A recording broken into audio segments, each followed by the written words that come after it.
Tēnā tātou katoa, good evening. Local councils across the country are desperate to start poring over new data on a website that predicts sea level rise in thousands of spots around New Zealand. But they've been forced to wait. Interest in the website has been so intense since Newshub broke the story last night that it's been crashed most of the day.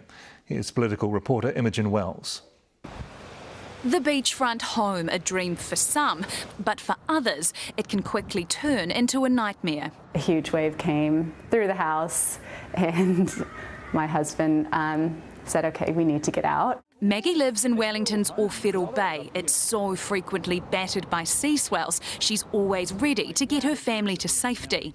We've just set some money aside and I would take the kids to like an Airbnb somewhere away from the coast. Kiwi researchers found our sea levels are rising much faster than anyone ever thought.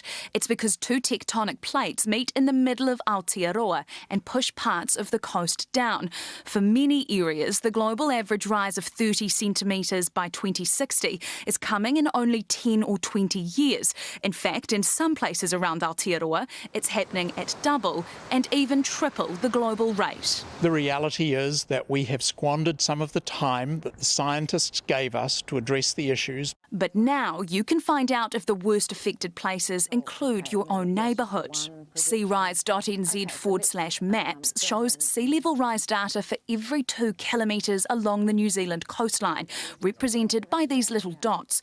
The global average of sea level rise is 3 millimetres per year. So if you see negative 3 millimetres in your neighbourhood, it's bad news, because that means the coast is sinking and the sea levels around you are rising twice as fast as the rest of the world. We've interacted with many of the councils across Aotearoa and they're all wanting the data. They all actually want to incorporate it into their medium and long-term planning right now. And while the government bears some responsibility for paying the cost of climate change, the Prime Minister says councils also have to cough up the cash. So that's why we're doing work at the moment with local government and private insurers around how do we ensure that the cost burden is falling in the appropriate place. Yeah, I'm not trying to wash councils' responsibilities to do things around climate change, but it's a national problem.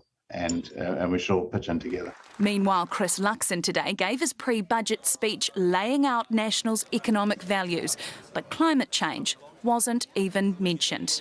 Those are complex issues, they need to be worked through. But you don't have a plan yet? Yeah, we will have more to say around climate change and climate adaptation throughout the year. The experts are much clearer. We can no longer point the finger at someone else, somewhere else. There's time to act, but the time for action is now. The government's emission reduction plan will be delivered later this month, which will have our nation's coastline at its mercy. Well, kia ora, Imogen. What's the reaction been like since we broke this story? Well, Mike, it's been phenomenal, really. For the past 24 hours since Newshub broke the story, we've had headline after headline because this has really struck a chord with Kiwis. We've known about climate change. We've been told what we could expect.